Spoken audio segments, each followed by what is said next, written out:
Good morning, Daniel. Really appreciate you taking time out of your morning to join me here for this interview. How are you? I'm good, thank you. How are you? Good, good. How's your morning been? Good. Monday mornings are always manic, catching up from stuff over the weekend. But yeah, it's going well so far. Fair, fair. Okay, so let's get straight into it. I saw some wins from you in the e-commerce and Amazon FBA campus. Could you explain what they were about? Yeah, so Amazon, I've recently started. I've only been running it for about 2 months now. Kind of something on the side, kind of to see what was there. It's unbelievably easy once it's all set up. There's very little I have to do other than check on stock and just send some more stuff in. But it's kind of a lot of it overlaps with the stuff I've learned from e-commerce, and kind of there was no real big purchases or anything that I needed to buy in, as I had all of the boxes and everything already. So my e-commerce store, I started. The store's been around for about 2 years, but the company, kind of the idea of it, has been around for nearly 3.5 years.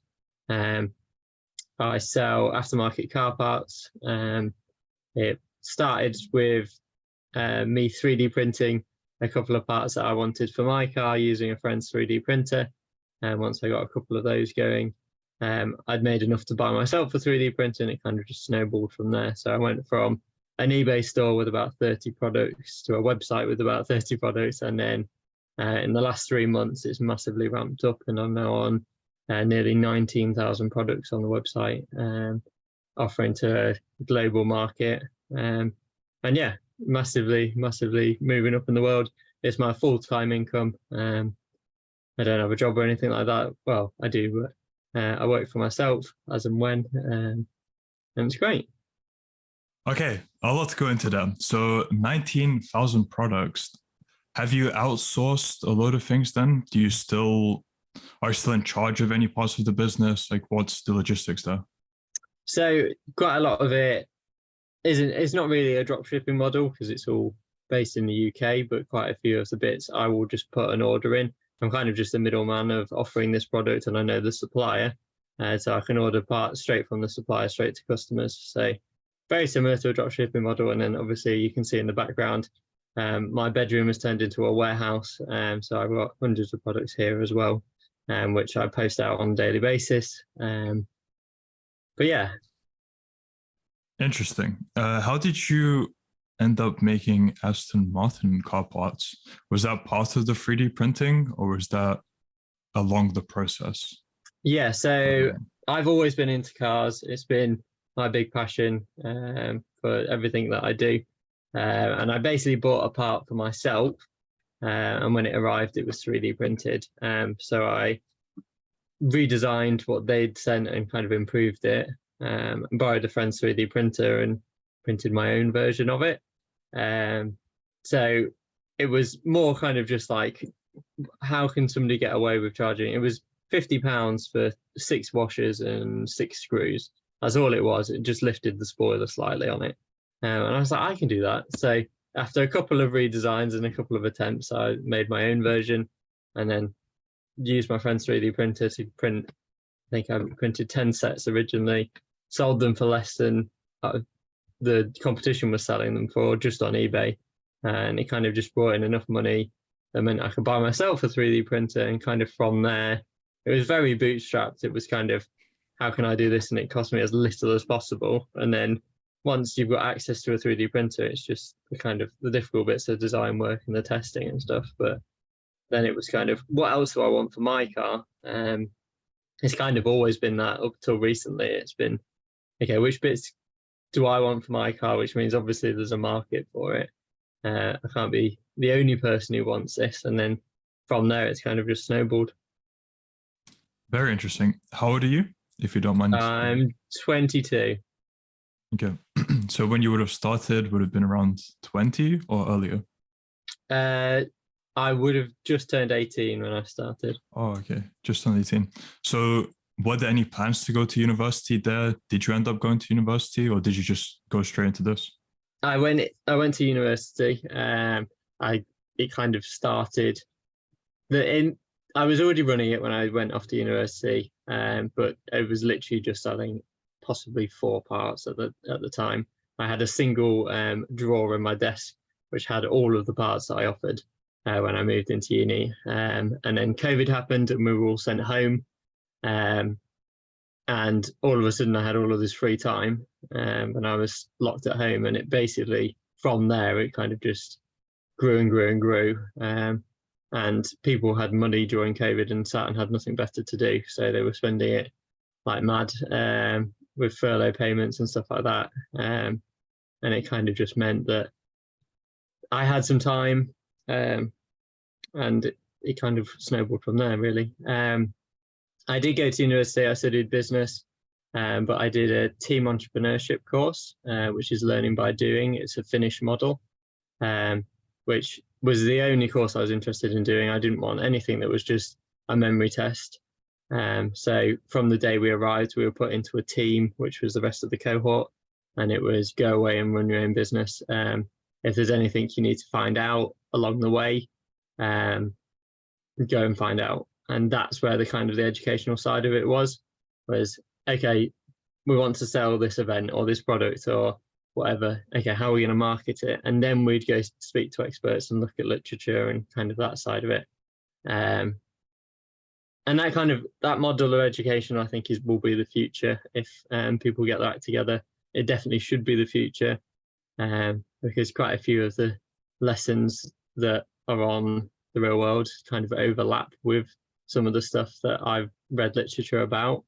And yeah, I'm dyslexic. I've always struggled with spelling and reading, and it didn't interest me at all to go to university and sit exams and kind of spend hours sat in lecture halls. But instead, we ran businesses and ran companies and ran events. We sold products. It was everything from selling pumpkins at Halloween to full-blown events. We did everything. We tried it all. We failed many times, but that's more where the learning is than anything else. Right. Beautiful. I didn't actually know they offer those kind of courses in the UK. So that's the first for me. Interesting. Yeah, there's only a handful of universities that do it. And yeah, I think there's possibly 4 now, and that's it. But I think proof's in the pudding.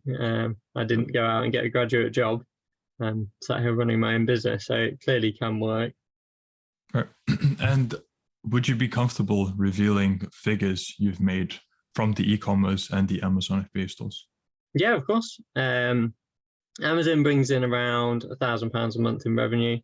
There are obviously a lot of costs with that. And I had a couple of products where Amazon banned the product and destroyed the stock, which is kind of just part of the game. But now I know to avoid those kind of products, it's still bringing me in about £1,000 a month in revenue. Profit of that, I think, is between 30 and 25%. So it's not bad, 250 quid extra a month. And that's kind of with a lot of time spent researching and then very, very little to do with it after that. You just kind of watch the stock and make sure that there's still stuff in stock to be sold. But yeah, that's the Amazon side of it. I've also only been doing that for 2 months. I'm kind of still expecting growth from that. The Shopify store, I bring in around £10,000 a month, if not more, every month. In revenue or profit? In revenue. Yeah. And would you be comfortable saying roughly percentage profit or no? No problem with that. It's difficult to measure because I reinvest everything back into the business that I don't need, because that kind of is my full-time income, and I want to see it grow. The past few years it has doubled every year, so I'm hoping to be this time next year be making £20,000 a month. But it's around similar margins, so it's around 20%. Yeah. So how has the real world contributed to the scaling of your e-commerce store? Because you would have been doing it before you joined the real world. It's a lot. It's a lot more about the kind of the lessons that are within the real world. That's what I joined for. It was kind of the knowledge of these other people who are out there doing it as well. Being in the business owners group on there, as well as the Ecommerce advanced chat, means that I get to speak to other people who are doing similar figures to me every month. And it's great to kind of share ideas. What are they doing well? What are they doing that I could implement? So as much as I think the business would still be growing with or without, I think it's definitely covered its costs and kind of accelerated that, because you're able to speak to like-minded people. You're able to kind of, there isn't as much networking, but there's always somebody there that knows the answer, and that's the value of that is just phenomenal. When I was looking at doing paid advertising, which I still don't do any paid advertising on that £10,000 a month, the kind of the support there, and the kind of I broke down what I was doing and how I was doing it, and kind of had a load of people answer me with, oh, you should try this, this works well for me, maybe you should look at. And it's so many people who have been there and done that, and there's so much learning from all of those individuals and all of those hours that individually people have put into this to find out, okay, this has worked for me, why don't you try this? Yeah, and kind of some of the apps and other tools that the professors have shown within the lessons and stuff like that was stuff that I added in. Obviously there was stuff that I already knew, like how to set up a Shopify store and kind of things like that, but there's always things that you can kind of improve on. Right. So considering your prior experience with e-commerce, when you joined the real world, how different was the material inside of it compared to what you've seen out on the internet? It's very precise and to the point. There's so much advice out there, which is great. It's so easy to learn how to make money nowadays. If you were to seriously stop and think about it, you can pretty much find anything out there. But to have it concentrated down and boiled down to exactly what you need to do, if you were to literally just follow it step by step, I'm not sure how you could possibly go wrong. Just because the answers are there. It's almost a template to follow. There's no guesswork. If you do what is instructed in there and use the support that's available, then it's massively beneficial. I like that. And why did you actually decide to join the real world? Did you think it might be a scam prior to joining, like some people do? No, I was aware of it beforehand. I joined mainly to kind of speak to other people and kind of have the network side of it, which I think there's still a gap that can be improved, kind of meeting other people. But the things that have made me stay are the lessons. Some of the stuff that Arno does is massively beneficial, being able to kind of see the expertise from these people's experiences, and then, like I said, talking to other people in the same situation. Yeah, it massively pays dividends. So now a bit of a potentially trickier question.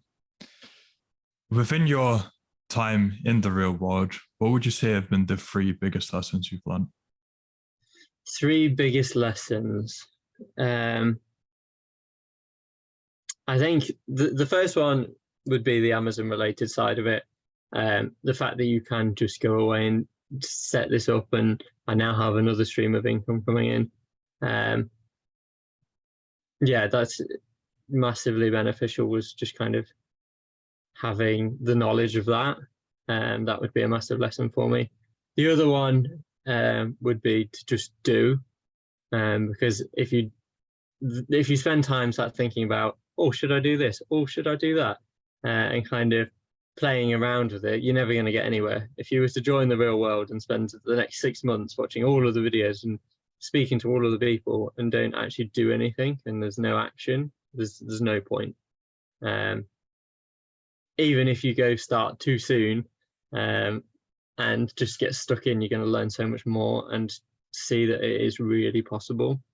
Those two came easily. The third one, let me think.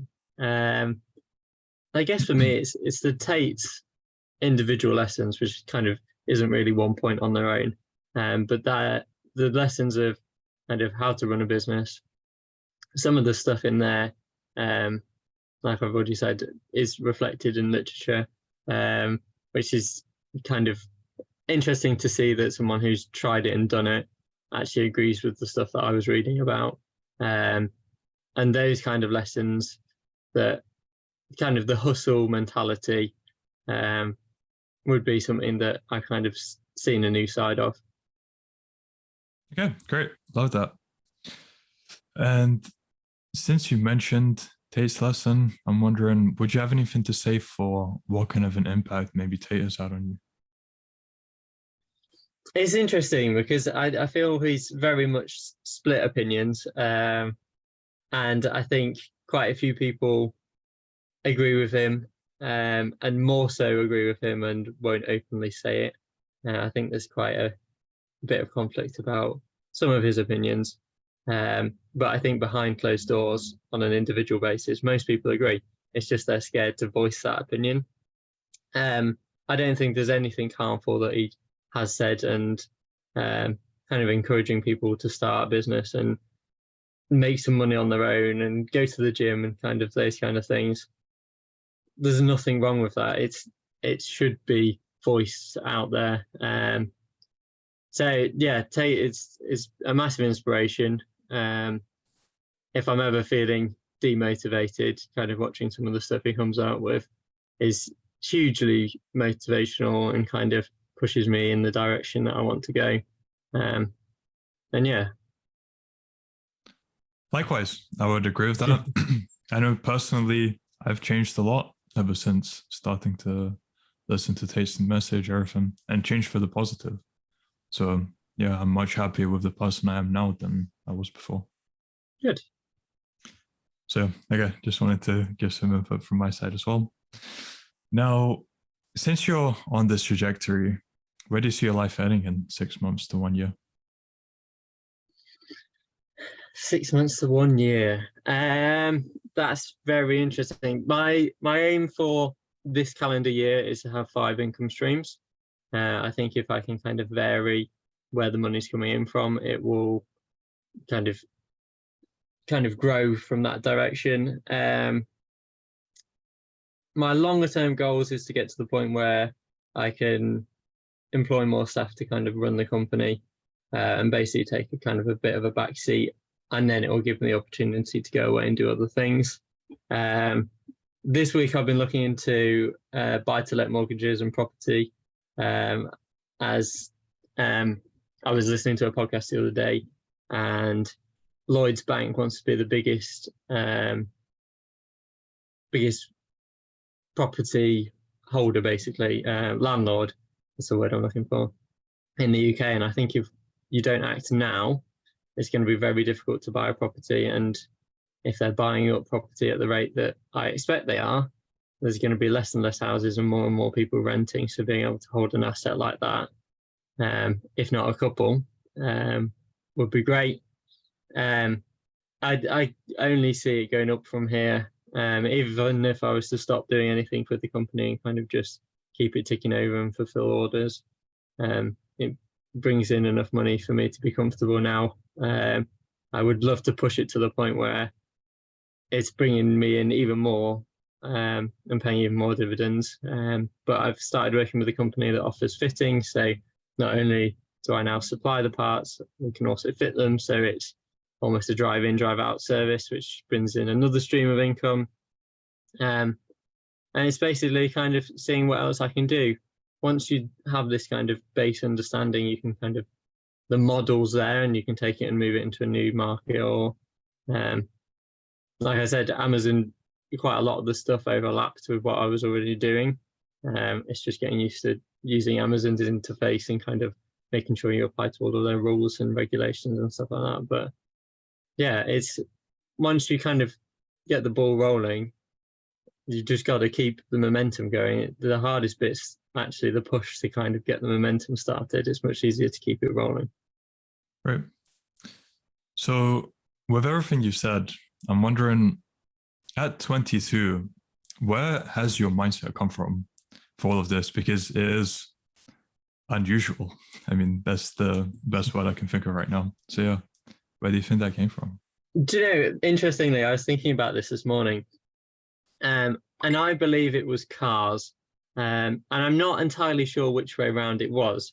I've always wanted to be able to own nice cars, and that's supercars, hypercars. It's always been something that's fascinated me from probably the age of 10, if not younger. And I don't know whether it was the fact that, hold on, somebody's driving around in a £500,000 car. And my mum would always go, I would be like, they can do 140 miles an hour. And she's like, yeah, but why would you need to do that? And like, just, I don't know whether it was the fact that people had that kind of money and I wanted that, or whether it was the cars. And I've always wanted to own the cars. But it's just been such a driver for me to succeed. And I've never been happy with kind of the thought of just getting on with life and getting a 9 to 5 and just kind of getting by. I've always wanted faster cars and kind of that kind of side of it, which makes me sound quite materialistic, but it's been a massive motivation. I'd rather that than, as you were saying, like working in a 9 to 5 and just being in that comfort zone, but not really reaching for anything. So having that goal is motivating you. I mean, I'd love to hear that. Yeah, I really struggle with the idea that kind of you can just sit there and be comfortable doing the bare minimum. I've always been someone who's pushed myself, and kind of I've never wanted to just stop. I've never just been comfortable. Even like I'm running a business that's doing £10,000 a month, and can I do Amazon as well? And can I bring in more money? It's if I'm not moving at 100 miles an hour up this hill, then it feels like I've not achieved anything. Sure. And yeah, I guess I have a similar mindset as well. So my last question before we end off is, after everything you've seen within the real world, what advice would you have to people who are still unsure about joining because maybe for $49 it's a scam, right? After everything they've heard, if they've been this long in the interview, what advice would you have to them? See, I've got quite a conflicting advice, because if you don't have the confidence and don't trust in something that kind of will even remotely give you that opportunity, then I'm not sure they're going to be willing to put in the hard work. It's like you'd quite happily spend that on, I don't know, lottery tickets or something like that for the chance to win this money. But the fact that it requires some hard work, I think that's what puts people off.